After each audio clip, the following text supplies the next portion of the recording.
የባህር በር ማጣት የአንድ ነገር የኢኮኖሚ ጣፈንታ ሙሉ በሙሉ ሊያቀዘቅዝ ይችላል። ነገር ግን ኢትዮጵያ ይህንን የተፈጥሮ ስብራት ለመቀልበስ መሬቱን ትታ ወደ ሰማይ እያየች ነው። የአፍሪካ ሰማይ ላይ እንደ አዲስ ታሪክ እየተጻፈ ነው። ኢትዮጵያ የሀገሪቱን የጉዞና የንግድና የጂኦፖለቲካል መስመር ሙሉ በሙሉ የሚቀይር በቢሊዮን ዶላሮች የሚቆጠር ግዙፍ ሜጋ ፕሮጀክት በይፋ ጀምራለች። ስሙም አቢሲኒያ ስካይ ይባላል። ይህ ፕሮጀክት ሀገራችንን ከየብስነት ዝግነት ወደ ዓለም አቀፍ የአየር ልዕለ ኃያልነት እንዴት እንደሚቀይራትና የአፍሪካ የኢኮኖሚ ስበት ወደ ምስራቅ አፍሪካ እንዴት እንደሚያመጣ ዛሬ በዝርዝር እንመለከታለን። እስከ መጨረሻው አብራችሁን ቆዩ። አሁን ባለንበት በ2026 ዓመተ ምህረት የስትራቴጂክ ግንባታ ምዕራፍ ላይ የሚገኘው ይህ የ6 ቢሊዮን ዶላር ሜጋ ፕሮጀክት ዝም ብሎ ተራ የአየር ማረፊያ አይደለም። በአሁኑ ወቅት የአፍሪካ ኩራት የሆነውና አቅሙ የደረሰበትን የቦሌ ዓለም አቀፍ አውሮፕላን ማረፊያ በአስገራሚ ሁኔታ የሚያንኳስስ ግዙፍ ከተማ ነው። ይህ በቢሾፍቱ ከተማ የሚገነባው ማዕከል ጎን ለጎን የሚሄዱ 4 ትይዩ የበረራ መንገዶች የሚኖሩት ሲሆን በመጀመሪያው ምዕራፍ ብቻ 60 ሚሊዮን መንገደኞችን የማስተናገድ ግዙፍ አቅም ይኖረዋል። እስቲ ያስቡት፣ ቦሌ ማስተናገድ ከሚችለው በላይ እጥፍ ማለት ነው።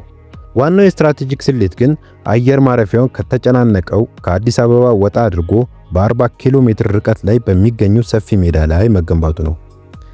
ይህ ርቀት አውሮፕላን ማረፊያ ብቻ ሳይሆን በራሱ የሚተዳደርና የሚተነፍስ ዘመናዊ የሎጂስቲክ ከተማ ኤርፖርት ለመፍጠር ሙሉ ነፃነትን ሰጥቶታል። ይህ ፕሮጀክት ሲጠናቀቅ ውሎ አድሮ የዓመታዊ ተሳፋሪ ጣሪያውን ወደ 100 ሚሊዮን ያሳድጋል። ይህ ማለት ምንም እንደሆነ ታውቃላችሁ? ይህ የአየር ላይ የበላይነት ጦርነት ነው። እንደ ዱባይ፣ ኢስታንቡልና ጆሃንስበርግ ያሉ ዓለም አቀፍ ትራንዚት ባላንጣዎችን በቀጥታ ፊት ለፊት ልትጋፈጣቸው ዝግጁ ሆናለች። የኢትዮጵያ ዋነኛ ብልጫ የምድሩ አቀማመጧ ነው። ሀገሪቷ ያለችበት ምቹ ስፍራ አዲሱን የዓለም የኃይል ሚዛን የብሪክስ ፕላስ ሀገሪቷን እና የደቡብ አሜሪካ ታዳጊ ገበያዎችን የሚያገናኝ አጭርና ፈጣን የበረራ መስመር ይፈጥራል። የኢትዮጵያ አየር መንገድ በከፍተኛ ሁኔታ እያደገ የመጣውን ዘመናዊ የአውሮፕላን አቀፍን ከዚህም ግዙፍ የመሬት መሰረተ ልማት ጋር በማቀናጀት የገበያ የበላይነቱን ይበልጥ ያጠናክራል። ብዙ ሰዎች ትኩረታቸው ተሳፋሪዎች ላይ ብቻ ነው። ነገር ግን የዚህ ፕሮጀክት እውነተኛ የኢኮኖሚ ሞተር የተደበቀው ከካርጎ ወይም በጭነት አብዮቱ ውስጥ ነው። በአሁኑ ሰዓት በአፍሪካ እያደገ የመጣውን የኢኮሜርስ የኦንላይን ገበያና በሀገራችን ዋነኛ የአትክልት ፍራፍሬና አበባ ኤክስፖርት ፍላጎት ፍጥነትን ለመመለስ ታላላቅ የልዩ ካርጎ ተርሚናሎች እየተገነቡ ነው። እዚህ ጋር ነው አስገራሚው የኤርፖርት ሲቲ ሞዴል የሚመጣው።